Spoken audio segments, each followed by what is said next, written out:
السلام علیکم ورحمۃ اللہ وبرکاتہ۔ آج کا بیان حضرت سید امین القادری کا بیان رہے گا۔ جو لوگ جان دیتے ہیں اور قرض کے مارے وہ اپنی جان گنوا بیٹھتے ہیں، تو ان کے حوالے سے بیان ہے، تو پورا بیان ضرور سنیں اور اس پر عمل بھی کریں۔ تو چلیے بیان شروع کرتے ہیں۔ بھری ہوئی نظر آ رہی ہے، مجھے بھی احباب کی طرف سے یہ حکم تھا کہ ہماری طرف سے بھی اس پر کوئی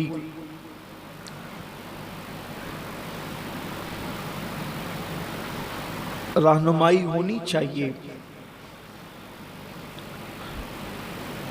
اور پھر عنوان یہ طے پایا کہ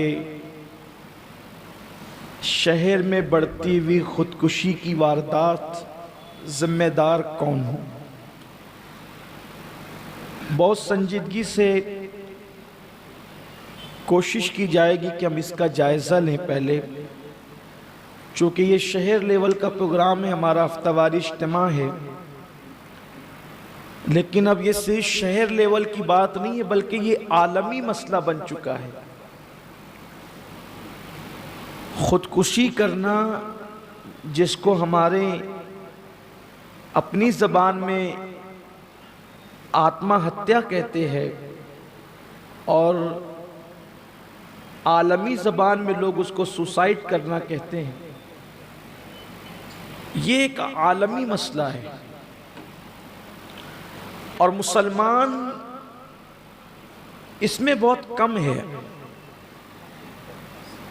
اگر آپ پوری دنیا کا 1% نکالیں تو خودکشی کرنے والوں کی تعداد مسلمانوں کے اندر بہت کم نظر آتی ہے، اس لیے کہ ہمارے ہاں خودکشی کرنے کی بڑی وعید ہے، کیونکہ ہمارے ہاں خودکشی کرنے کی جو وعید ہے، اس دنیا کے بعد ہم ختم ہونے والے نہیں ہیں۔ ہمارا عقیدہ یہ نہیں کہ اس دنیا کے بعد ہم ختم ہو جائیں گے، بلکہ ہمارا عقیدہ یہ ہے اور ہر مسلمان کا عقیدہ یہ ہے کہ اس دنیا کے بعد ایک اور دنیا ہے، اور وہ دنیا کبھی ختم نہیں ہوگی۔ تو جو خودکشی کرنے والے لوگ ہیں، سوسائڈ کرنے والے لوگ ہیں، وہ اس لیے خودکشی کرتے ہیں کہ میں یہاں بہت پریشان ہوں، یہاں بہت مصیبت میں ہوں، یہاں بہت تکلیف میں ہوں، مر جاؤں گا تو آرام پا جاؤں گا۔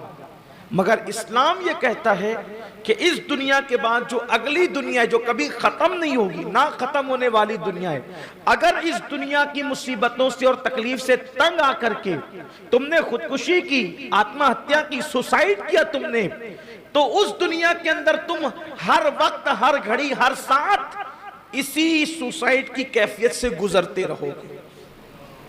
جیسے کسی نے زہر پی کر خودکشی کی، تو اب اس دنیا میں آپ کو ہمیشہ زہر پلایا جائے گا، پھر مارا جائے گا، پھر زندہ کیا جائے گا، پھر زہر پلایا جائے گا، پھر زندہ کیا جائے گا، پھر زہر پلایا جائے گا، یہ سلسلہ تمہارے ساتھ کیا جائے گا۔ تو اب چونکہ ہمارے نبی صلی اللہ علیہ وآلہ وسلم کا فرمان یہ ہے کہ جس چیزوں کو بھی تم نے سوسائڈ کے لیے استعمال کیا، وہ چیز سے تمہیں ہر وقت تکلیف دی جائے گی، تو یہ چند دن کی تکلیف اٹھا لو، یہ چند ساعتوں کی تکلیف اٹھا لو، لیکن وہ ہمیشہ کی نہ ختم ہونے والی تکلیف سے محفوظ ہو جاؤ، کیونکہ یہ جان تمہاری جو خود کی جان ہے، یہ میرے اللہ کی امانت ہے، اور اللہ کا فرمان ہے، جیسے کہ میں نے آیہ کریمہ کی تلاوت کی، کہ تم اپنی جان کو اپنے ہاتھوں سے قتل مت کرو، قتل مت کرو۔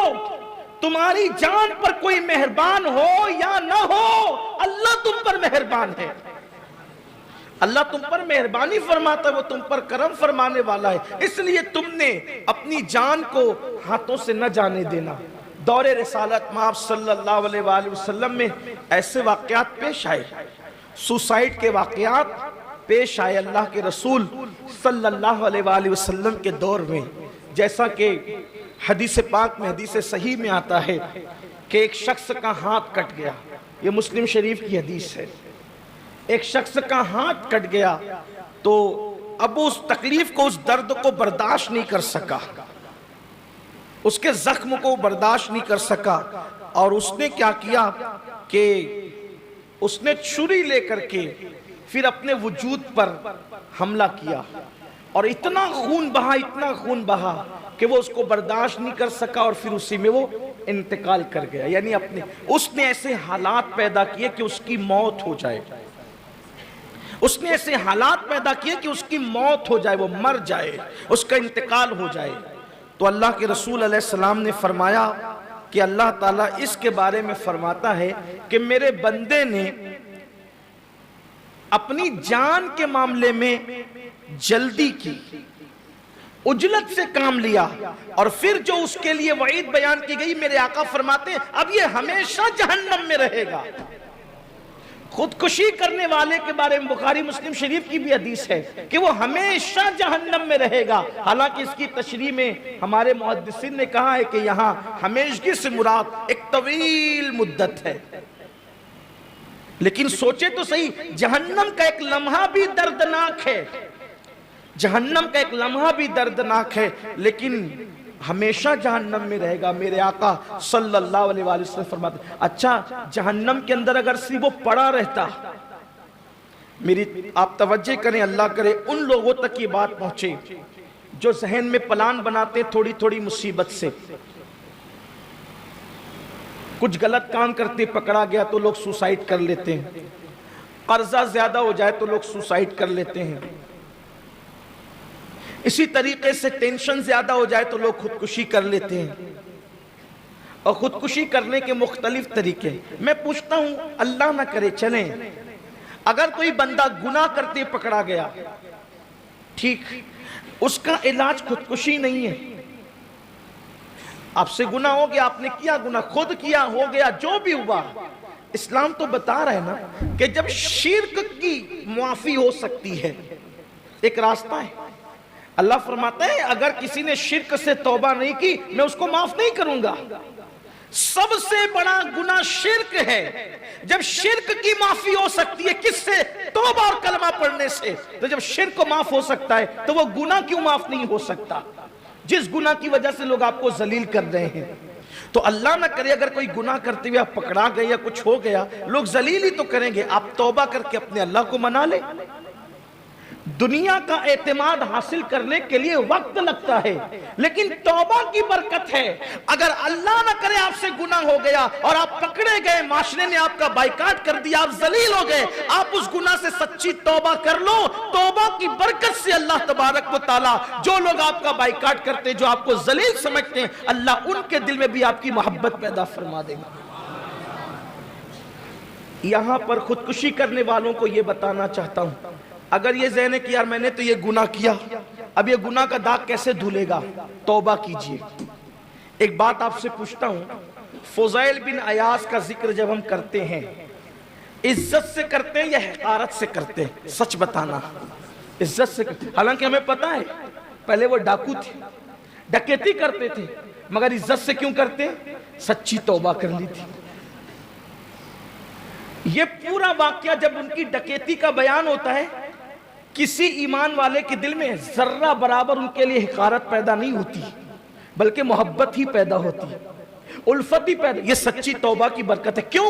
جب اللہ نے کہہ دیا ان اللہ یحب التوابین, ہم توبہ کرنے والوں کو اپنا محبوب بنا لیتے ہیں, تو جس کو خدا محبوب بنا لے تم اس کو مردود کیسے کر سکتے ہو؟ اس لیے اگر اللہ نہ کرے زندگی میں کوئی گناہ ہو گیا اور بدنام ہو گئے, ڈرو مت, اس کا راستہ ہے سچی توبہ کرو. اسی طرح سے ٹینشن میں آ جاؤ, اس کا بھی راستہ ہے. ٹینشن میں آؤ, وضو کرو, لاحول شریف پڑھو. ٹینشن کا بہترین علاج ہے لاحول شریف.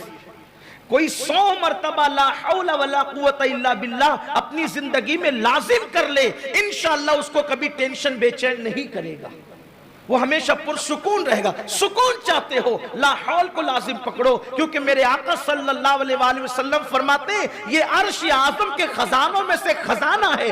ڈپریشن کا بہترین علاج لاحول شریف کے اندر ہے. آپ کو بتاؤں شیطان سے بڑا ٹینشن دینے والا کون ہوگا؟ قرآن کہتا ہے ان الشیطان للانسان عدو مبین, کہ بے شک شیطان انسان کا کھلا ہوا دشمن ہے. دنیا میں شیطان سے بڑا ہمارا کوئی دشمن نہیں ہے. ارے جب لاحول کی برکت سے شیطان بھی بھاگ جاتا ہے تو کون سا دشمن نہیں بھاگ سکتا؟ اس لیے لاحول کو لازم پکڑو، درود شریف کی کثرت کرو، ٹینشن دور ہوگا، ٹینشن کا خاتمہ ہوگا۔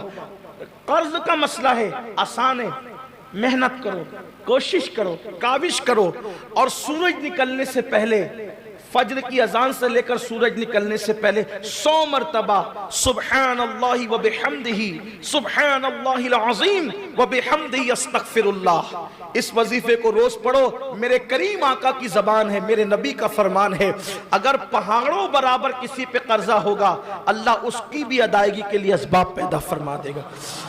مال آنے کا بہترین ذریعہ، تو ناظرین ویڈیو اگر اچھی لگے تو ضرور ویڈیو کو لائک کرے، اور اگر ہمارے چینل پر نئے ہیں تو ضرور سبسکرائب کرے، اور اللہ سے دعا کرے کہ اللہ ہمیں نیک عمل کرنے کی توفیق عطا فرمائے، ہر بلا مصیبتوں سے، پریشانیوں سے، آفتوں سے، بیماریوں سے حفاظت فرمائے، اور خوب نیکیاں کرنے کی توفیق عطا فرمائے۔ تو چلیے ناظرین ملتے ہیں اگلی ویڈیو میں، تب تک کے لیے السلام علیکم ورحمۃ اللہ وبرکاتہ۔ سبسکرائب کیجئے ہمارے چینل ذکر رسول کو اور بیل آئیکن کو پریس کیجئے، جس سے آپ کو ہمارے نیو ویڈیو کی نوٹیفیکیشن ملتی رہے۔ ویڈیو اچھی لگے تو ہمارے ویڈیو کو لائک کریں اور ہمارے چینل کو سبسکرائب کریں۔